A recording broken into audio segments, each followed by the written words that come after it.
मौजूद थे राजेश जी।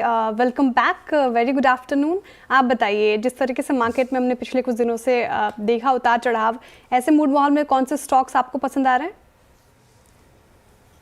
डॉक्टर अनुज शेरा जी, अनुज जी, वीरेंद्र जी, सबको नमस्कार। पैनल में जो भी मित्रगण है सबको नमस्कार। स्टॉक्स पे आऊं उससे पहले मैं आपसे ये पूछना चाहूंगा, ये वेलकम बैक क्यों किया? मैं तो यही हूँ, गया कहाँ था मैं? नहीं, मुझे आप बहुत दिनों बाद देखे आज फ्राइडे स्पेशली शो में। एनीवेज, स्टॉक की अगर बात की जाए तो मुझे लगता है एस्ट्रल के साथ जाना चाहिए। 2-3 दिन पहले नतीजे आए, नतीजे बहुत संतोषजनक थे। कंपनी बेसिकली दो वर्टिकल्स में काम करती है, एक प्लम्बिंग जिसमें pipe fitting, water tanks, bathware वो सब आते हैं, और दूसरा वर्टिकल पेंट्स और एडेसिव्स का है। अगर आप देखो तो FY 25 में बाथवेयर में करीब करीब 51% की और एडेसिव में करीब करीब 14.5% की बढ़त देखी गई। हैदराबाद का प्लांट इनकी रफ्तार पकड़ रहा है। एक्सपोर्ट्स पे ये बढ़ावा देने की बातें कर रहे हैं, और प्लम्बिंग प्रोडक्शन की जो कैपेसिटी है वो 334 से बढ़ाकर 382 मीट्रिक टन कर दी गई है, तो वहां भी एक्सपेंशन हो गया। और सबसे अच्छी बात है कि बैलेंस शीट में करीब करीब इनके 608 करोड़ रुपए कैश है, जो आने वाले दिनों में इन्हें एक्सपेंशन या अधिग्रहण में सहायता करेगा। तो इस सारे लिहाज से और इवन वैल्यूएशन के तर्ज पे अगर आप देखें तो ऊपर के लेवल से बहुत अच्छी गिरावट झेल चुका है। अब मुझे लगता है यहाँ पर एक बार नजर रखनी चाहिए। हमारा अनुमान है कि साल भर में ये स्टॉक कम से कम 15% की बढ़त दिखा सकता है। ओके, एस्ट्रल और करीब करीब 1464 पे ट्रेड करता हुआ ये डे हाई की रेंज है एस्ट्रल की। और मैं आपसे जानना चाहूँगा इंडसइंड बैंक, क्या अब मार्केट थोड़ा इसको पॉजिटिवली देखने को तैयार है? क्या ऐसा लग रहा है कि अब किचन सिंकिंग टाइप हो गई, अब नया सीईओ आएगा वो देखेंगे कैसे करेगा, लेकिन क्या एक बार के लिए यहाँ पर बॉटम बना? अनुज जी नमस्कार। आपने सही कहा कि शॉर्ट टर्म में ऐसा लग रहा है बॉटम बन गया, लेकिन दिक्कत ये है कि जब पहली बार वो डेरिवेटिव्स को लेकर के जो दिक्कत सामने में आई थी, उस समय भी मुझे ही ऐसा लगा था कि शायद ये वन ऑफ है, और मैंने उस समय कहा था कि खरीदारी की जा सकती है छोटे रूप में। चूंकि वैल्यूएशन बहुत अट्रैक्टिव लगने लगे थे, प्राइस टू बुक 1 से नीचे चला गया था और दूसरी बातें थी, लेकिन उसके बाद लगातार हर कुछ दिन के बाद एक नया तमाशा खड़ा हो जाता है। ऐसा लगता है कि कैन ऑफ वर्म्स है जो कभी खत्म ही नहीं हो रहा है। तो इस वक्त तो मैं यही कहूंगा कि थोड़ा अवॉइड किया जाए तो बेहतर होगा। कारण कई हैं, जैसे कि इसमें तो एक दिक्कत है ही, लेकिन सामने में आपको बहुत से अच्छे बैंक्स अच्छी वैल्यूएशन पे मिल रहे हैं। फॉर एग्जांपल HDFC बैंक, जो कि अच्छी वैल्यूएशन पे है और वहाँ ऐसी कोई दिक्कत है नहीं। कोटक महिंद्रा बैंक बहुत अच्छे परफॉर्म कर रहा है, तो मैं क्यों जाऊं इतनी दिक्कतों में। इवन अगर किसी को स्मॉल कैप में ध्यान देना हो तो PSU साइड में बैंक ऑफ महाराष्ट्र बहुत अच्छे नंबर लाया पिछले 3-4 क्वार्टर से। तो अच्छे ऑप्शंस उपलब्ध हैं, उसके बावजूद मैं क्यों मैंने रिस्क लेने जाऊं। इस वजह से हम इसे अवॉइड की कैटेगरी में रख रहे हैं। बिल्कुल अवॉइड की कैटेगरी में रखा है इसको, बिल्कुल अभी के लिए। कुछ स्टॉक्स हैं जहाँ शानदार मोमेंटम, डिफेंस में भले ही थोड़ी प्रॉफिट बुकिंग हो, लेकिन सोलार इंडस्ट्रीज़ का चार्ट आएगा आपकी स्क्रीन पर। ये स्टॉक का, इसका जैसे कहते हैं ना, पेट्रोल ख़त्म ही नहीं हो रहा है और अब ये तैयारी कर रहा है सुबह का हाई निकालने के लिए। और इसका एक महीने का चार्ट लेकर आइए। शानदार मोमेंटम इस समय स्टॉक में। राजेश जी, ये जो री रेटिंग हुई है इन स्टॉक्स में, खासतौर से सोलार में, देखिए एक महीने में 16% का मूव हुआ। कैसे देख रहे हैं इसे आप? देखिए, री रेटिंग पूरी डिफेंस स्पेस की हुई है। पहले एक्सप्लोसिव में थी ये कंपनी, फिर अब डिफेंस में भी आहिस्ता आहिस्ता जा रही है। नंबर्स अच्छे हैं, थोड़ी दिक्कत है कि इक्विटी कैपिटल बहुत छोटी है, इसलिए फ्लोट कम है। अदरवाइज मैं समझता हूँ फंडामेंटल्स बहुत स्ट्रांग है। और जहां तक री रेटिंग की बात है पूरे डिफेंस सेक्टर की, मुझे लगता है कि जो स्टॉक्स है भले इस वजह करके थोड़ा कंसोलिडेट करें कि पिछले कुछ दिनों में अच्छी बढ़त दिखा चुके हैं, लेकिन कम से कम 6-8-9 महीने के लिए मुझे लगता है अभी ये मोमेंटम बने रहने वाला है। तो गिरावट में खरीदारी की ही सलाह रहेगी। गिरावट में खरीदारी की सलाह रहेगी, बिल्कुल। और चार्ट देखिए इसका एक बार ज़रा। एक चीज़ तो क्लियर है कि अब यहाँ पे पिछले 3-2.5 साल में 15 गुना हुआ है ये स्टॉक। अब सबको डर लगता है कि इस प्राइस पे लें या ना लें, लेकिन मोमेंटम रुकने का नाम ही नहीं ले रहा है। क्या करें इसमें? अनुज जी, मैं इसमें जोड़ना चाहूंगा कि जब 500 ₹550 का भाव था, तब से मैं आपके साथ आवाज पे डिस्कस करता आ रहा हूँ, और हमने हमेशा बाय कॉल दी। और ऊपर में ये करीब करीब ₹7800 तक जाके आया, कम बोनस। आज एक्स बोनस ट्रेड हो रहा है, और हमें अभी भी लगता है कि अगर लंबी अवधि का आपका नज़रिया है, कहने का मतलब है लंबी अवधि 2-4 साल का, तो बिल्कुल इसमें आपको बने रहना है, गिरावट में खरीदारी करनी है। शॉर्ट टर्म में हो सकता है कि मार्केट के कंडीशन से या कोई न्यूज़ फ्लो के कारण से ऊपर-नीचे हो। जो पहले इनकी ऑप्शंस में कोई भागीदारी ही नहीं थी भारत के बाज़ार में, आज की डेट में ऑप्शंस में अच्छी बढ़त हो गई। वैल्यूएशन की लोग बहुत चिंता कर रहे थे कि ये 90-100 के पीई पे ट्रेड कर रहा है। इस तिमाही के जो शानदार नतीजे आए उसके बाद वो वैल्यूएशन भी कंफर्टेबल लेवल में 60-65 पे आ गया। कैश पॉजिटिव कंपनी है, कॉर्पोरेट गवर्नेंस का कोई इश्यू नहीं है, डेट नहीं है, सीडीएसएल में हिस्सेदारी है, गिफ्ट सिटी में हिस्सेदारी है। 4 म्यूचुअल फंड जो इनका म्यूचुअल फंड का प्लेटफ़ॉर्म है वो नंबर 1 कहा जा सकता है। सारे पायदान पे ये खरी उतरती है। और सबसे बड़ी दिक्कत की बात क्या है कि बाज़ार में किसी से भी बात करो, तो वो सिर्फ़ ये ऑप्शंस में मंगलवार होगा, बृहस्पतिवार होगा, उनका मार्केट शेयर कम हो जाएगा, इसी पे सिर्फ़ फ़ोकस किए हुए हैं, रेदर उनके दूसरे फंडामेंटल्स पे कोई नज़र डाल रहा नहीं है।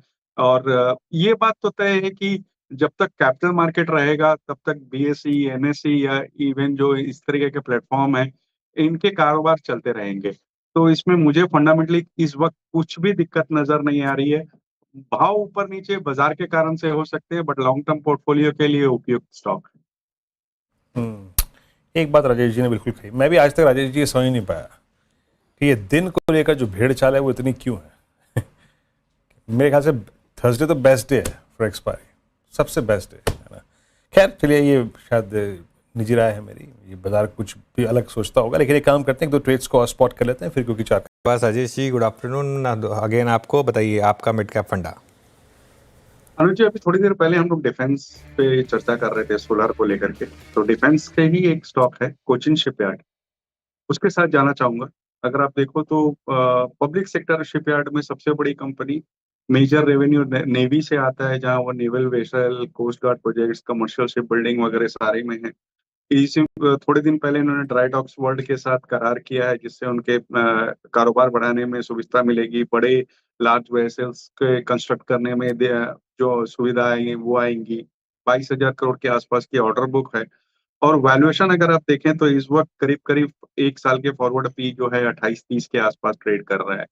ऊपर के लेवल से अगर देखें तो लगभग आधा हुआ ये स्टॉक, मुझे लगता है यहाँ से अच्छी अपसाइड दे सकता है। यहाँ पे खरीदारी की सलाह रहेगी। Okay, Cochin shipyard defence sector में थोड़ी मुनाफा वसूली, लेकिन कुछ चुनिंदा स्टॉक्स जैसे Cochin shipyard, in fact ship building वाले स्टॉक्स में अच्छी तेज़ी देखने को मिलेगी, गार्डन रीच जैसे स्टॉक्स। तो राजेश अग्रवाल जी को कोचिन शिपयार्ड अच्छा लगा, अच्छी होती हैं। चलिए अब एक काम करते हैं, क्योंकि इस लाइट टॉपिक पर हैं ही हम, तो थोड़ी सी और लाइट टॉपिक की बात कर लेते हैं। वीकेंड आ गया है, राजेश जी बताइए क्या देखना है इस वीकेंड पर। अनुज जी, ऐसा है कि मुझे भी नहीं पता था कि आज रोड ट्रिप डे है। शुक्रिया आवाज की टीम का।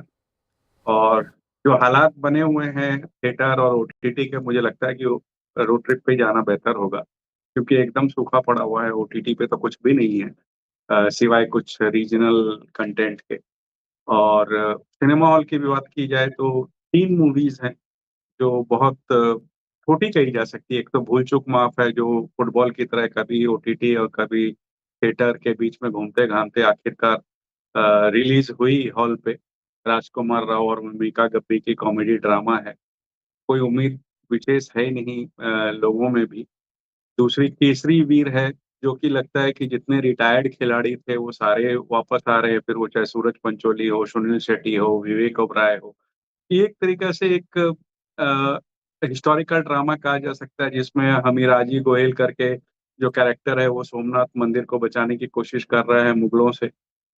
तीसरी पिक्चर थोड़ी-सी अच्छी हो सकती है, क्योंकि कॉमेडी है, हॉरर कॉमेडी है, जिसमें श्रेयास तलपड़े और तुषार कपूर है, जो कि कॉमेडी के लिए जाने जाते हैं। कपकपी नाम है पिक्चर पे।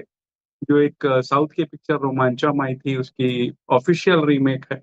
और औजा बोर्ड, जहाँ की आत्माओं को बुलाया जाता है, उस पे बेस करके ये स्टोरी बनाई हुई है। तो ये 3 मूवीज़ थिएटर में है, ओटीटी में कुछ नहीं है। और एक मूवी ऐसी है जो सिर्फ़ श्रेया के लिए है, वो है लिलो एंड स्टिच। वो डिज़नी की मूवी है, 2002 में जो मूवी आई थी उसकी दोबारा से ऑफिशियल रीमेक उन्होंने बनाई, और मुझे लगता है वो श्रेया को ठीक लगेगी। ऐसा क्यों? इनको पता चल गया कि एनिमेटेड मूवीज मुझे बहुत अच्छी लगती है, इसलिए राजेश जी हमेशा लेके। वैसे अब मैं ओइजा बोर्ड जो आपने कहा ना, ओइजा बोर्ड वाले हॉरर भी पसंद है, डर डर के सही लेकिन देख लेती हूँ, लेकिन वो कॉन्सेप्ट बहुत घिसा पिटा हो गया राजेश जी। हर फिल्म में बोर्ड बुलाते हैं और फिर भूत बुलाते हैं, ये तो बचपन में किया था हम सब ने। वही मैं कह रहा हूँ कि वो बात सूखा पड़ा हुआ है एकदम। राजेश जी लगे हाथ श्रेया को एक दो कॉमिक का नाम या फिर कंचन चंपक वगैरह सब कुछ बता देते, क्या था दिक्कत? वो ऑफेयर बता दूंगा। अच्छा वो एक सीरीज आई है, वो बस थोड़ा बताइएगा, वो जो पंचायत जैसी लग रही थी, वो जिसमें एक डॉक्टर जाता है गांव में, वो क्या नाम, ग्राम कैसी लगी आपको? ग्राम चिकित्सालय, ग्राम चिकित्सालय अच्छी है, मैं शुरू करने वाला हूँ। बहुत बहुत अच्छी है, आपको पंचायत और वो गुल्लक वाली फील आएगी। और 5 या 6 एपिसोड है मेरे ख्याल से, अगर मुझे ठीक से याद है तो, क्योंकि 3-4 हफ्ते हो गए और बहुत अच्छी बन पड़ी है। अच्छा वैसे मैं एक चीज़ कहूँगा, ये जो डिज्नी की एनिमेटेड फिल्म्स होती है ना वीरू, अभी जैसे ये फिल्म है लिलो एंड स्टिच, ये आप कहने को भले ही कहें कि बच्चों की फिल्म है, लेकिन मैं सब पेरेंट्स को कहूँगा कि अपने बच्चों के साथ ये पिक्चर देखें, ऐसी पिक्चरें देखें, इनमें बहुत अच्छे मैसेजेस होते हैं। जैसे मैंने एक बार आपको याद होगा मोआना की बात की थी आप तो, और स्पेशली अगर आपकी तो वीरू, आपकी तो खैर बेटी है, तो बेटियों के साथ तो ऐसी पिक्चरें बिल्कुल देखनी चाहिए। चलिए अब एक काम करते हैं, अब टाइम ज़्यादा बचा नहीं है हमारे पास, मार्केट क्लोजिंग की तरफ फटाफट बढ़ रहे हैं। एक बार by the end of it सिर्फ 0.25% नीचे रहा, लेकिन कुल मिलाकर मार्केट की अच्छी क्लोज, हाँ मार्केट की अच्छी क्लोज आज के लिए। लेकिन अगर आप इस वीक का चार्ट देखेंगे मार्केट का, वीकली चेंज पर आएंगे तो निफ्टी, मिड कैप और स्मॉल कैप तीनों में हल्के लॉसेस के साथ हम बंद हो रहे हैं। ये है एडजस्टेड क्लोजिंग आपके लिए 24,853 की। जा चलिए, लेकिन फिर भी कल के लो के अगेंस्ट अगर आप देखें शानदार रिकवरी आज, लेकिन फिर भी याद रखिएगा हम न्यूट्रल गए हैं। कोई भी अगर आप देखें अनवांटेड एक्सपोजर और आपका कोई प्रश्न हो ज़रूर पूछें आज के बाजार पर, आपकी इन्वेस्टमेंट कॉल्स पे, आपकी ट्रेडिंग कॉल्स पे। मार्केट का पंचनामा एक छोटे से ब्रेक के बाद CNBC आवाज़ के सभी सोशल मीडिया पर। आपसे इस पैनल की, श्रेया की, मेरी अनुज और आशीष की मुलाकात होगी सोमवार को एक बार फिर से मॉर्निंग कॉल और बनाते हैं। तब तक के लिए नमस्कार and have a nice day.